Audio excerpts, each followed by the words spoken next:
Que a bênção do nosso Senhor esteja conosco, moradores do coração. Hoje é 10 de agosto de 2015 e foi um dia interessante. Temos vivido nesta casa por 12, 13 anos pela generosidade de duas pessoas muito especiais. Hoje eles vieram a nós com um assunto, dizendo que possivelmente eles teriam que voltar atrás. E isso significaria que teríamos de encontrar outro lugar para morar. É desnecessário dizer que eu estava um pouco distraída, tendo que lidar com isso, pensando se realmente isso vai acontecer? Como vamos lidar com isso, Senhor? Como é que vamos continuar fazendo o que estamos fazendo? Todas as coisas que acontecem quando você tem que se mudar e sem comprometer o recebimento de uma mensagem para vocês toda noite, porque o Senhor deixou isso muito claro. Ele quer que eu esteja fazendo isso a cada noite. Então, ele foi muito doce durante a adoração. Isso me tomou um longo tempo para que a minha mente se desligasse dos meus problemas e chegar realmente em um ponto onde eu estava adorando. E ele me ajudou com isso. Eu sei, sua graça me alcançou. E ele começou a falar comigo e disse: você não tem nada a temer. Tudo está em minhas mãos. Sempre foi, sempre será. Eu sou o seu provedor. Não se ocupe com preocupações, Claire. Preste atenção para o trabalho. Deixe as coisas em torno de você, mas permaneça centrada em minha vontade, neste canal e no seu rebanho. Eu vou cuidar de tudo o que pertence a você. Eu cobri você, meu amor. E eu disse: claro que você me cobriu, Senhor, eu entendi isso, mas eu temo pelos meus anexos, como os meus gatos. Estamos tão acostumados a viver aqui e fazer caminhadas no campo atrás da casa. E o que vai acontecer com eles e esse tipo de coisa? E Jesus disse: eles são a sua família e estarão com você aonde quer que você vá. Eu disse: vá? E o Senhor falou: no entanto, eu nunca disse que você estaria indo em qualquer lugar além do céu, não é? Não, Senhor, o Senhor não disse. Então pare de se preocupar. Tudo está em minhas mãos capazes. Você crê, não é, Claire? Claro que eu creio, Senhor. Então você pode descansar? Sim, Senhor. Agora, o que eu estou dizendo é que as coisas estão mudando em torno de você, mas eu nunca mudo. E enquanto você tiver sua atenção em mim, o que você tem de se preocupar? Nada, eu acho. Meu amor, a preocupação é inútil. A oração é que é necessária. Então eu disse: Senhor, não é considerado como oração quando eu apenas me sentar lá em luto? Você sabe, aquelas vezes que você lida com os sentimentos, emoções, apego, as coisas, e você apenas se senta lá na frente do Senhor, e você realmente não pode fazer nada, além de lidar com os seus sentimentos? E eu queria saber se isso conta como oração. Você sabe, quando você está clamando ao Senhor para ajudá-lo a acertar as coisas em sua mente. E ele respondeu: contanto que você está colocando sua petição aos meus pés, sim, isso conta como oração.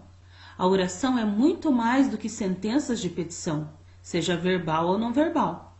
A oração é um suspiro, um reconhecimento de uma necessidade de coisas a serem feitas corretamente. A oração é a compaixão pela condição humana. Sempre que o seu coração se quebra por algo pequeno, a qualquer hora, eu conto isso como oração. Eu vejo sua incredulidade. Deixe-me colocar-lhe desta maneira, para que o seu ponto de vista evangélico fundamentalista seja satisfeito, está bem? Considere João capítulo 2. E ao terceiro dia, fizeram-se umas bodas em Caná da Galileia, e estava ali a mãe de Jesus. E foi também convidado Jesus e seus discípulos para as bodas. E faltando vinho, a mãe de Jesus lhe disse: não tem vinho. Disse-lhe Jesus: mulher, que tenho eu contigo? Ainda não é chegada a minha hora. Sua mãe disse aos serventes: fazei tudo quanto ele vos disser. E estavam ali postas 6 talhas de pedra para as purificações dos judeus, e em cada uma cabiam 2 a 3 almudes. Disse-lhe Jesus: enchei de água essas talhas. E eles encheram-nas até em cima. E disse-lhes: tirai agora e levai ao mestre-sala. E levaram. E logo que o mestre-sala provou a água feita vinho, não sabendo de onde viera, se bem que o sabiam os serventes que tinham tirado a água, chamou o mestre-sala ao esposo e disse-lhe: todo homem põe primeiro o vinho bom, e quando já tem bebido bem, então o inferior. Mas tu guardaste até agora o bom vinho. João, capítulo 2, versículos de 1 a 10. E Jesus continuou: então você vê, o que eu estou dizendo é bíblico. Minha mãe tinha o coração de uma intercessora, assim como o seu coração. Ela viu o constrangimento da festa nupcial e suspirou profundamente, sabendo que seriam envergonhados. O suspiro se tornou uma oração para mim, e não apenas qualquer oração. Naquele momento, me revelei aos servos. Ainda não era minha hora, mas o suspiro do coração dela ressoou tão profundamente dentro de mim que adiantei-me. Então você vê, seus suspiros são poderosos. E eu disse: uau, Senhor, obrigada por mostrar tão claramente. E Jesus disse: eu gostaria que você se livrasse dessa mentalidade legalista e começasse a confiar mais em mim. Mas, para o bem de seu público, que pode ter alguns tão teimosos quanto você, é que eu expliquei biblicamente. Há tanta coisa que você não vê nas Escrituras. As regras dos homens têm obscurecido muitas verdades. Por exemplo, que você tem que sentir dores na oração de joelhos por horas antes de receber um milagre. Isso é uma mentira. Claro que, quando o intercessor passa a ser a sua mãe judia, bem, isso é completamente diferente, disse ele sorrindo. E ele continuou: eu ouvi os gritos do coração de uma mãe por seus filhos. Isso também é muito poderoso. Qualquer uma que está disposta a assumir a responsabilidade de ser mãe, se é para seus próprios filhos ou crianças de outros, ganha uma graça especial para ser homenageada por sua preocupação, que é o suficiente para ela estabelecer sua vida para apoiar esta criança. Você é uma mãe, não apenas para os seus próprios filhos, mas para estes moradores do coração também. E assim, suas orações transportam uma unção especial para suas necessidades. Isso não faz você se sentir melhor? E eu respondi: isso certamente faz, Senhor, obrigada. Ajude-me a absorver e realmente acreditar nisso de todo o meu coração. Eu queria compartilhar essa história com você. Eu me lembro da história de uma certa mulher que passou numa emissora de TV cristã. Ela foi esmagada com uma crise que tinha surgido na emissora e teve que correr para uma reunião de emergência. Mas antes dela sair fora da porta, uma mulher que tinha vindo de fora da cidade para um compromisso com ela veio chorando e pedindo orações. O marido dela ia divorciar-se dela por causa de uma outra mulher. Bem, a proprietária da estação escutou, mas teve que liberá-la rapidamente com a promessa de orar. Perturbada pela distração da crise na emissora, como ela estava correndo para fora da porta, ela deixou escapar: oh, Deus, apenas cuide disso, por favor, você vai? Por favor, cuide disso. E essa foi a primeira e única oração que ela fez. Vários meses depois, ela foi abordada por uma mulher bem vestida, com um cheque de $50.000 para a emissora. Ela disse: você não se lembra de mim, não é? A proprietária da TV disse: não, me desculpe, eu não me lembro. A mulher com o cheque disse: 6 meses atrás eu lhe pedi para orar pelo meu casamento. Em poucos dias tudo ficou bem. Meu marido e eu estamos reconciliados e agora temos um casamento maravilhoso. E eu sabia que era por causa das suas orações. Ela deve ter rido para si mesma quando ouviu aquilo. Eu disse ao Senhor depois disso: bem, Senhor, o que era tão poderosa sobre a oração dela que o Senhor atendeu tão rapidamente? E Jesus disse: ela era uma mãe para aquela mulher e aqueles que assistiam à sua emissora. Ela era uma mulher de oração, levando uma vida de obediência, sacrifício e compromisso total comigo. Ela era bem disposta, por isso teve suas orações respondidas. A mulher que veio até ela foi humilhada em seu casamento. Ela também era uma alma que fez dela um ponto a olhar para outros financeiramente e para orar por eles. Por sua disposição de alma e de sua fidelidade a mim, ela também foi motivada a ter suas orações respondidas. Ambas as almas, dando e recebendo, estavam em um estado de graça comigo. Eu nem sempre digo sim, mas nesse caso foi merecido. Você se lembra da história de Tobit? E eu disse, sim, é um dos meus favoritos.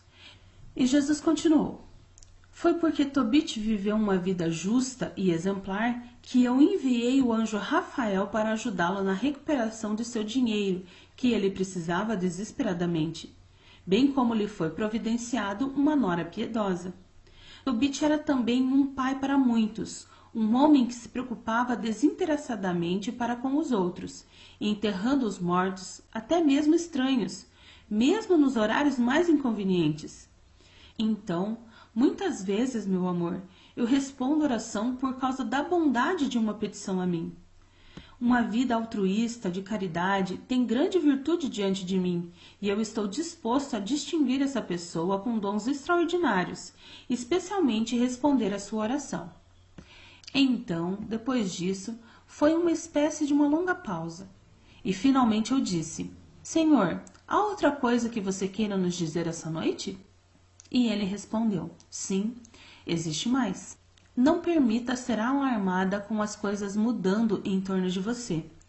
Eu estou falando com todos da minha noiva agora. Isso geralmente é a tática do inimigo para provocar insegurança, as coisas tangíveis na sua vida passando por mudanças.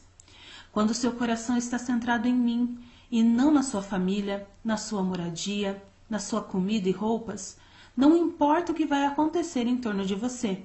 Seu coração não vai ser abalado. A fim de ter essa disposição no coração, deve-se colocar em prioridade a sua relação comigo, porque eu nunca mudo. Quando você começa a colocar o seu coração em outras coisas, você está lentamente sendo colocado em uma armadilha. E eu disse, eu senti isso, eu realmente senti isso. Então Jesus continuou. No começo, parece inocente o suficiente, uma afeição por alguma coisa ou alguém. Quando você começa a definir seu coração para outras coisas, você está sendo colocado lentamente dentro de uma armadilha. A princípio, parece bastante inocente, uma afeição por alguma coisa ou alguém. Em seguida, você se acostuma com isso, e isso torna-se importante para a sua felicidade. Eu posso dizer que nenhuma coisa deve capturar seu coração ou tornar-se mais importante do que eu? Se as suas necessidades básicas sejam atendidas a cada dia, alegre-se de que você tenha o suficiente para aquele dia. Mas se você começar a pôr tempo a mais e ver a sua atenção na vida se voltando para as coisas, você está lentamente sendo atraído para uma armadilha dolorosa. Esta é a razão pela qual eu disse, se as riquezas aumentam, não defina o seu coração sobre elas. Seu coração só deve pertencer a mim. Um homem ou uma mulher que define prioridades em coisas que não são necessidades, logo está disposto a comprometer-se a mantê-los. Para um ministro do Evangelho, isso é extremamente perigoso. Sua congregação começa a crescer, a sua renda expande, você investe em uma casa mais cara, mais luxos na mesa, e estas coisas começam a dominar sua vida, tornando-se uma fonte de prazer. O resultado? E se esse estilo de vida é ameaçado, existem dolorosas escolhas a serem feitas. Sacrificar tudo ou comprometer o rendimento? Eu quero que vocês sejam livres, crianças. Eu quero que você não tenha cuidado com as coisas do mundo, colocando-me no centro de sua vida, sua primeira e única alegria, seu rei, sentado no trono do seu coração. Paulo era um homem segundo o meu próprio coração. Não importava para ele se ele estava bem alimentado, bem vestido, bem alojado, ou se ele viveu no canto de uma fábrica de tendas. Sua alegria era em mim. Todo o resto foi simplesmente apoiando a sua alegria. Não digo isto como por necessidade, porque já aprendi a contentar-me com o que tenho. Sei estar abatido, sei também ter abundância em toda a maneira, e em todas as coisas estou instruído, tanto a ter fartura como a ter fome, tanto a ter abundância como a padecer necessidade. Posso todas as coisas em Cristo, que me fortalece. Filipenses, capítulo 4, versículos de 11 a 13. Não andeis, pois, inquietos, dizendo: que comeremos, ou que beberemos, ou com que nos vestiremos? Porque todas essas coisas os gentios procuram. De certo, vosso Pai Celestial bem sabe que necessitais de todas essas coisas. Mateus, capítulo 6, versículos de 31 a 32. Jesus continuou: não só eu sei que você precisa dessas coisas, como eu as forneço para você também. Não pense que, porque você tem ganhado a sua vida substancial pelo trabalho de suas mãos, que você é responsável por aumentar a sua riqueza. A verdade é que eu provi você com habilidade e oportunidade de ganhar a vida, e se eu retirá-la, na mesma hora você se tornaria um sem-teto. Oh, como é sábio aquele que aprendeu a ser feliz com muito pouco, de fato feliz com nada às vezes.